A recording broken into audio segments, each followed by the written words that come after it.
Hello and welcome to Boomer Banter, where we have real talk about aging well. My name is Wendy Green and I am your host, and I am so glad that you're here. A little over a year ago, I recorded an episode that sparked a lot of meaningful conversation. It was about how we define aging, not just the words we use, but how those words shape our identity, our relationships, and even our health. So today, I wanted to revisit that episode with some fresh insights and new research, because how we move through this life, physically, emotionally, and socially, it can really change everything. So let's get into it. A while back, this is how I started that last episode. A while back, I was sitting outside with a group of friends celebrating a 67th birthday under a gorgeous spring sky. And we were laughing and reminiscing. And eventually, our conversation turned to what we call this chapter of life. We all agreed that we don't like the term seniors or elderly. Neither one of those felt right. One friend said she didn't like any of the labels: boomers, Gen X, millennials, the silent generation, Gen Z. She just felt like none of that fit. And in reality, those labels represent demographic data and are used for demographic analysis, but they don't reflect the richness of our lived experiences. Overall, the general feeling of the group was that they felt that as they got older, they were more dismissed, talked down to, referred to as honey or sweetie by cashiers. And for those reasons, nobody liked the idea of accepting any terms that might indicate that we are getting older. But the language that we use does matter, because it shapes how we see ourselves and how the world sees us. Recent studies show that when people adopt more positive views of aging, they live longer, up to 7 years longer, according to Dr. Becca Levy at Yale. And they experience better physical and cognitive health along the way. Words like wise or vibrant, how about seasoned? Those feel different in our bodies, don't they? Say that to yourself. I'm wise, or I'm vibrant. Even I'm seasoned. They feel different. They feel different than declining or over the hill or past your prime. One lifts you up, the other weighs you down.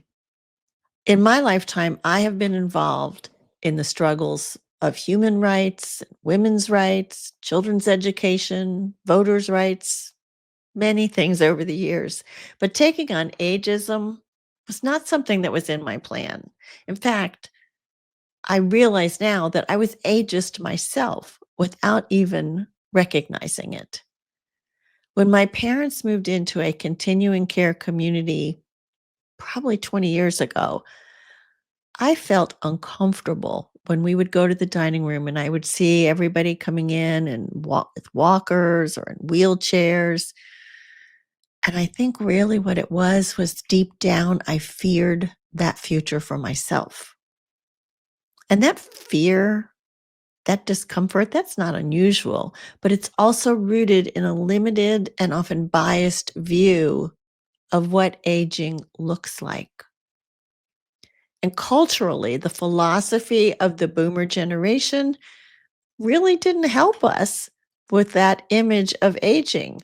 We grew up singing along to the Who's song, I hope I die before I get old, and Bob Dylan's Forever Young, and that old phrase of don't trust anyone over 30. But here we are now in our 60s and 70s, and we still feel vibrant, or we still feel like we're evolving, very much alive. And yet it feels like there's a disconnect between how we view aging and how we view ourselves. So the challenge is to rewrite the script because the story we tell ourselves about aging becomes the life that we live. That's an important thing to remember. So, what are some of the fears we have about aging? Well, you can thank TV for our fear of wrinkles, right? They talk about it all the time on TV. We also fear pain, illness, cognitive decline, the loss of sexual function, the loss of loved ones, the loss of purpose or meaning. We fear loneliness or even the fear of running out of time. I was looking back over some things I had written 10 years ago, and I came across something I wrote that started out with anxiety about turning 61. And this year, I'll be turning 72.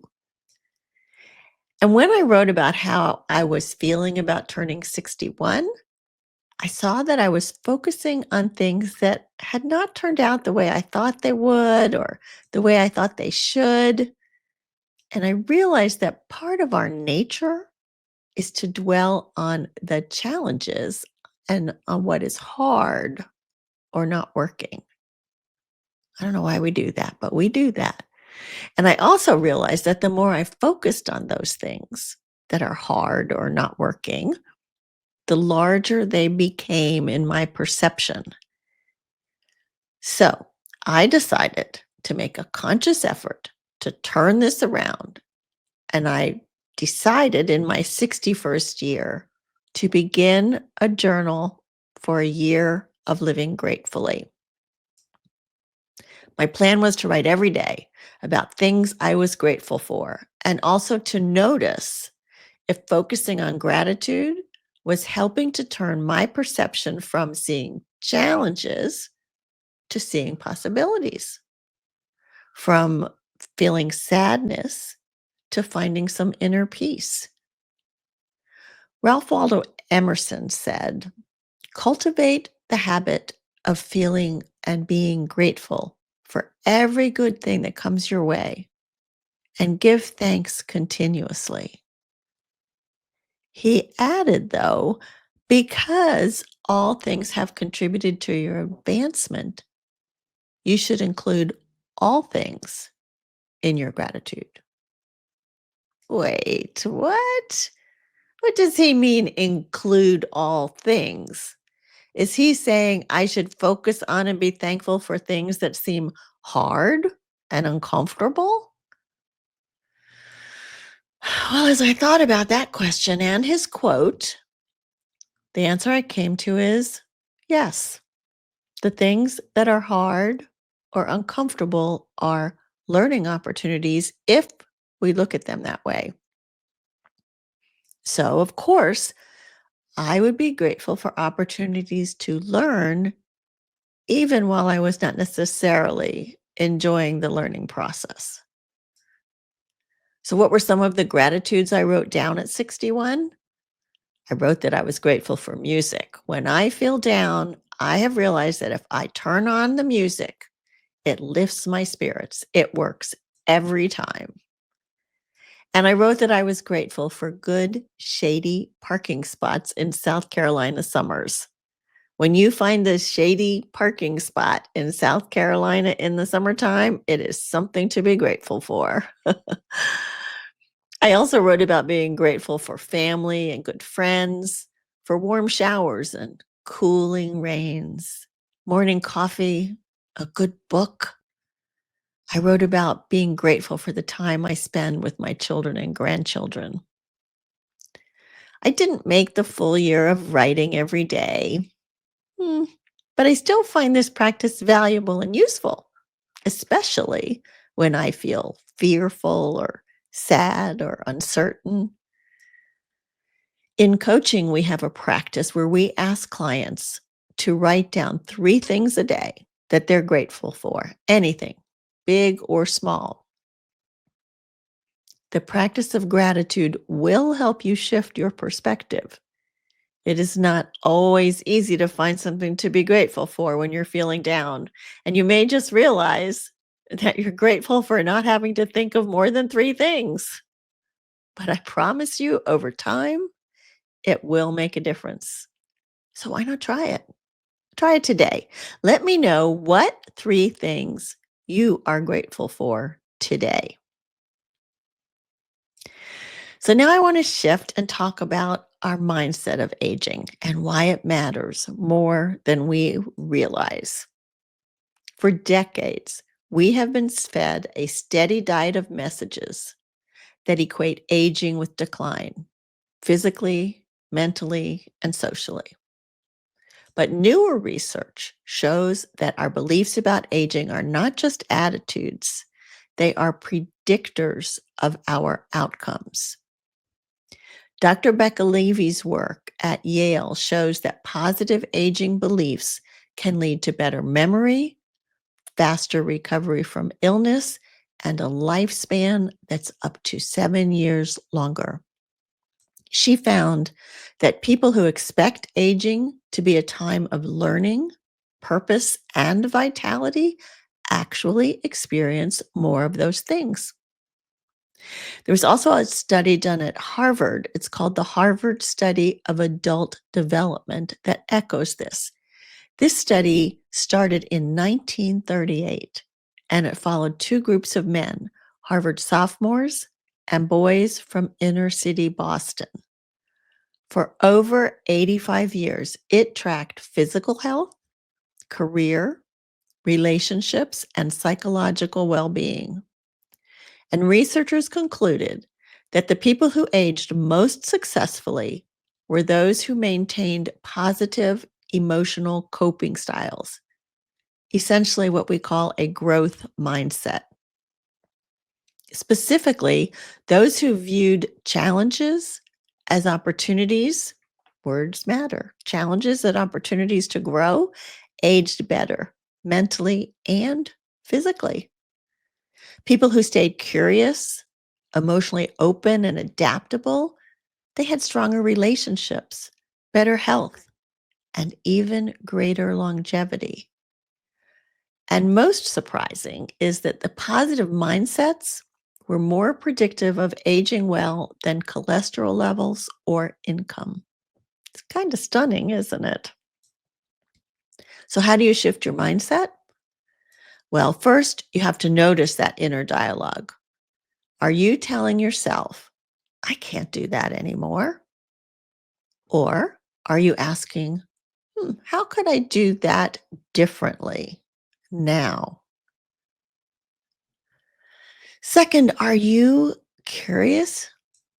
Curiosity opens the door to possibility. What haven't you tried yet?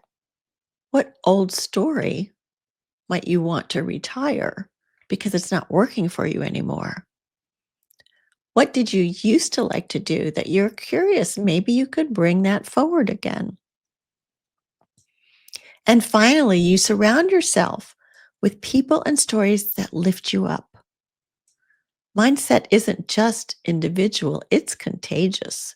When you see others living vibrantly in their later years, it helps you imagine more for yourself. Mindset isn't about ignoring reality, it's about choosing a lens that helps you respond to reality with more hope, more action, and more life. And I want to bring in one more idea that impacts our perception of aging, and that is movement, not just exercise, but movement as a vital part of your life. The latest research is clear. Movement is one of the most powerful tools we have to age well. A recent study from 2023 done at Harvard found that even 10 minutes of light walking per hour dramatically lowers your risk for chronic disease and early death. And movement isn't just about physical health, it improves our mood, our memory, and emotional resilience. So, yeah, you can get up and walk every hour for a few minutes, 10 minutes preferably. In the blue zones, those parts of the world where people regularly live to 100, movement is woven into daily life. They garden, walk to the store, dance at community events. It's not about treadmills and reps. It's about joy and connection. So, what can that look like for you? How about a daily walk? Listening to a podcast or walking with a neighbor? Have you considered chair yoga or Tai Chi in the morning? What about dancing in the kitchen while you cook? I do that. Or stretching to your favorite music. Whatever gets you moving, start there because motion keeps your brain and your bodies feeling vibrant, feeling alive. And when you combine gratitude with movement, your outlook shifts. Neuroscience shows that physical activity boosts the dopamine and serotonin in our brains. And then you add to that the reflection of gratitude, and you're literally training your brain to see the good. And how we think about aging can totally change how we feel about it. At Boomer Banter, we are flipping the script on the perceptions about getting older.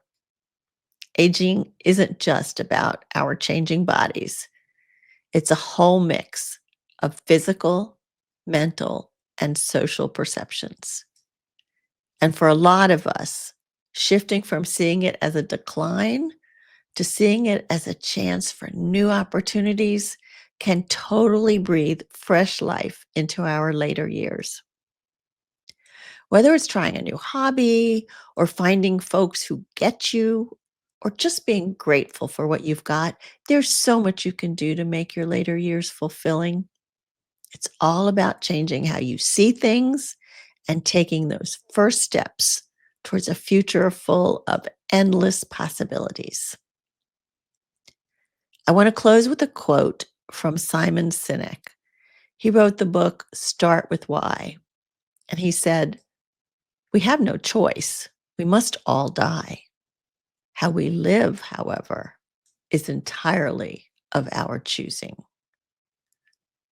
At Boomer Banter, it is all about making that choice intentionally, joyfully, and together. Thanks for being here today. I would love to know what's one way you're moving forward, redefining what aging means for you. Are you going to focus on your mindset? Are you going to focus on movement? How about perceptions? All of these things work to make your life more fulfilling. So leave me a comment. I would love to know. Drop a review or send me a message. And until next time, stay curious, stay active, and stay grateful.